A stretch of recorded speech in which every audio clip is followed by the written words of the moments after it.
So, given that this was already too long a presentation, and if there's now even less time, I'm going to race over some things.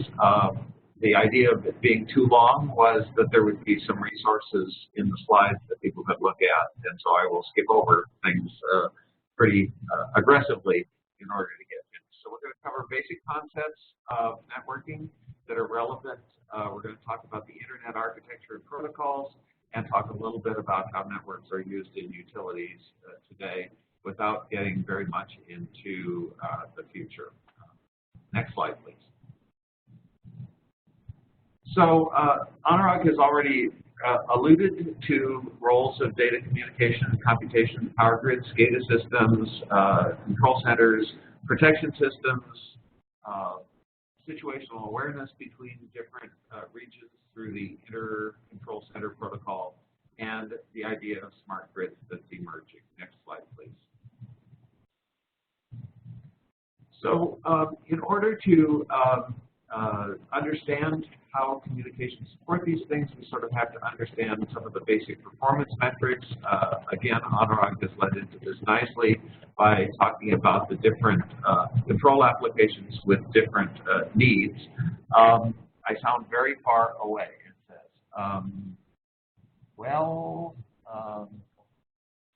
Let me trade places with someone here. I'll get closer.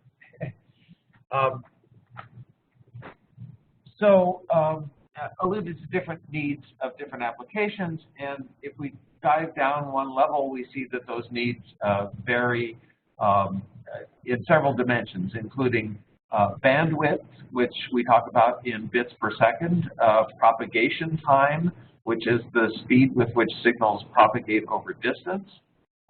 Other things that affect performance include queuing delays, which happen when there's more traffic in the network than can be supported by the current resources. The internet and internet protocols rely on statistical averaging to overcome those delays in the long term, but we have to accept some of them in the short term. And then the other thing that these all add up to essentially latency, which is the speed at which we can make control decisions and communicate them. And the other thing that affects all of this, of course, is loss rates on the communication network, which thankfully in most situations are quite low. Next slide, please. So one of the essential things to understand if you're new to networking is that over the last 30 years or so, it has become common to talk about layering of protocols. And so a protocol is a set of rules about how messages should be sent, what messages should be sent, what they should look like, and how people should respond to them. The layered protocol decomposes the overall problem into several so-called layers that are sort of more intellectually easily understood and are often used to guide implementation as well. So the conventional in the internet set of layers is the physical layer, which has to do with whether we're using wire or fiber optics or coax or radio.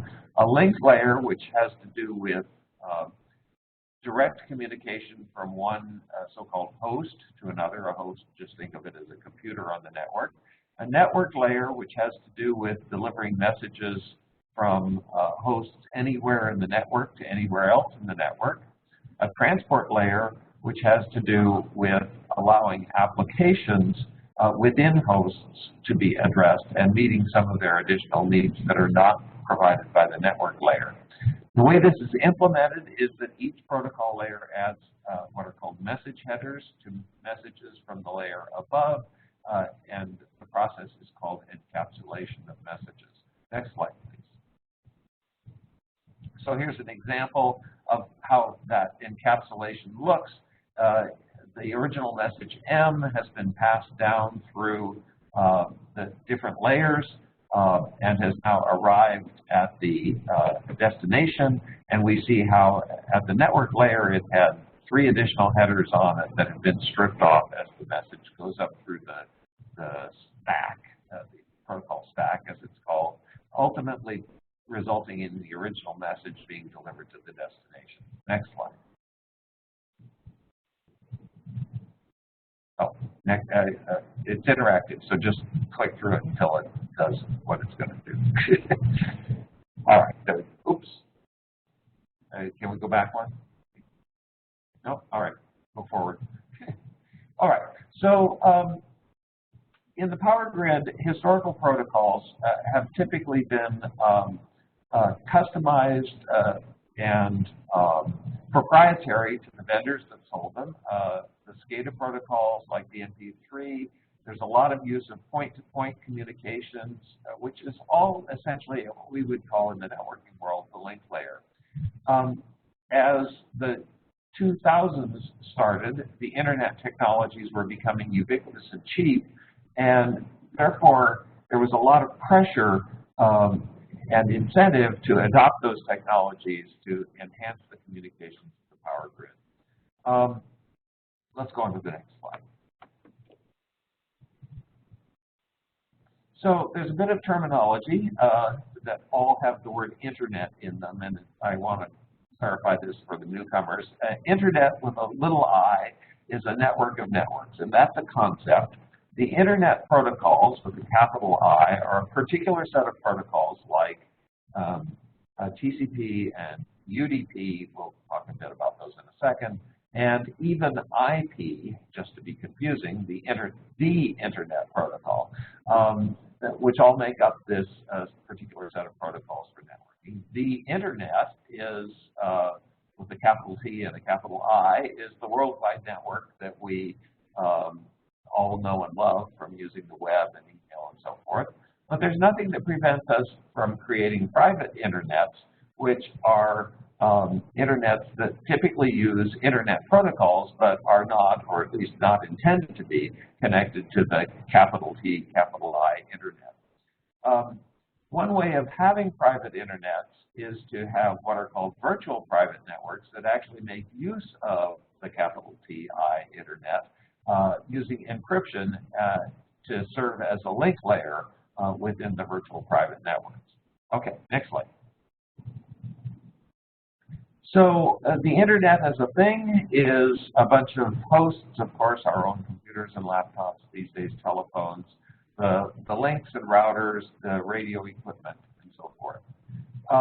It's a set of businesses, the people who provide that service at various levels of locality, and its fundamental service is to deliver messages from one host to another anywhere in the world. And that's the role of this capital I, capital P protocol called the Internet Protocol. The service model of the Internet is that messages may be lost or may be delivered out of order. It's what's called a best effort service. And best effort is actually quite good these days. So a lot of things work pretty well, even though these are the fundamental rules. Next slide.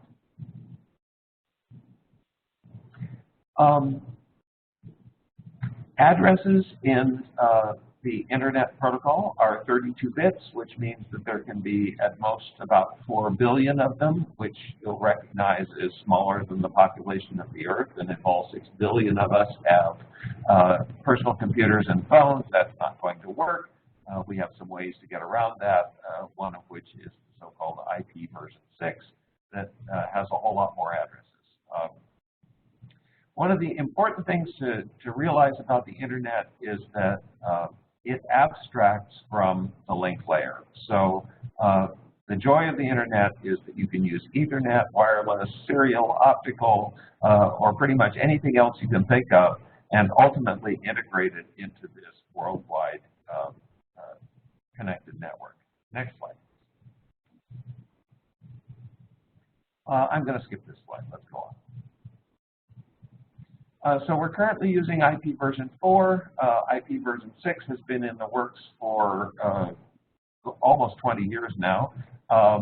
And the fundamental difference for our purpose is that we go from 32-bit addresses to 128-bit addresses and therefore solve the problem of running out of addresses.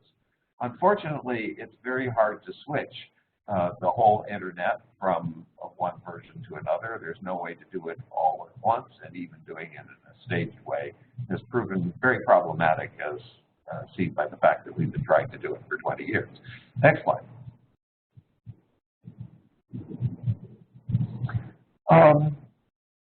So below the network layer, we have the link layer, and let's just go to the next slide.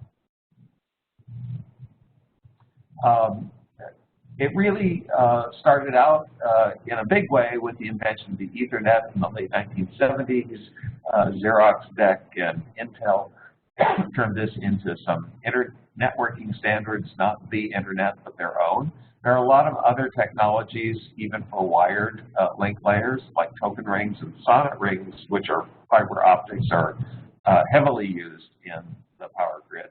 A technology called ATM, which is itself a network layer, but also used as a link layer. So the point is, you can sort of mix and match what you have and what you need in order to achieve a fully connected network. Next slide. Link layers typically don't support IP addressing directly, and so there are protocols like the ARP protocol, ARP, that are used to translate between network layer addresses and link layer addresses. Next slide, please. Next slide, please. So going up the stack from the network layer, we have the transport layer.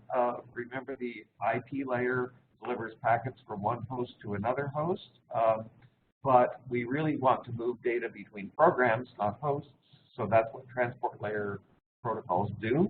In the Internet Protocol Suite, there are two primary transport layer protocols called UDP and TCP.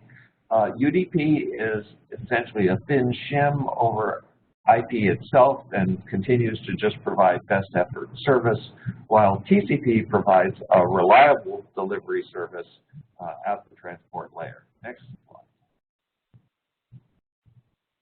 I already said that. Next slide. So in the transmission control protocol, we set up a virtual, essentially, connection between a program running on one computer and a program running on another one that delivers bytes in order and reliably. Unfortunately, in order to achieve those guarantees, we also have to accept the possibility that sometimes messages will be delayed, because if something has been lost, we can't deliver the next thing after that until the first loss has been recovered from.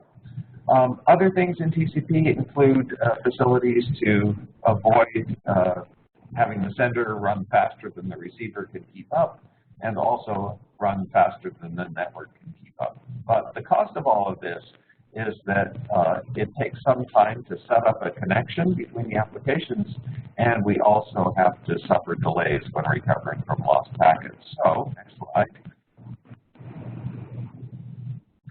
So, the point is that TCP, although reliability sounds good, is not ideal for all applications. Applications may much favor getting more recent data than getting delayed older data.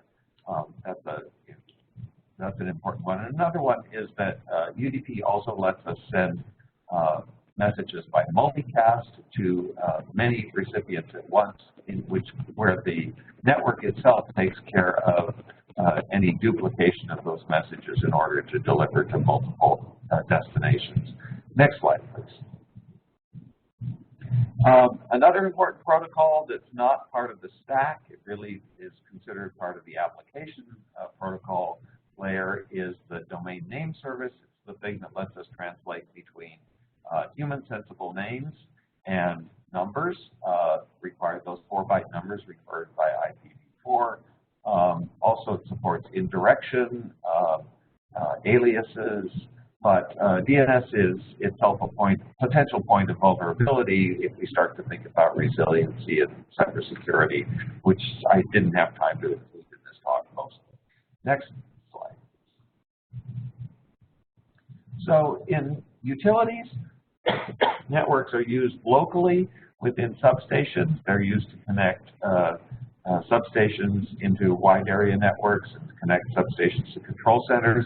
A lot of the legacy stuff is still done at the link layer in the wide area, but more and more use of sort of network sort of technologies within even the operational part of utilities. Of course, the business side of utilities uses these networking facilities a lot. The advanced metering infrastructure is completely built on the idea that we're going to do networking to communicate results from meters back to utilities without sending out meter readers and other things. Names of protocols: DMP3, C37.118, IEC 61850, ICCP. You know, the list goes on and on. Each of them has their own features that are potential security and resiliency for vulnerabilities, and also can contribute to enhancing security and reducing vulnerabilities. Okay, next slide.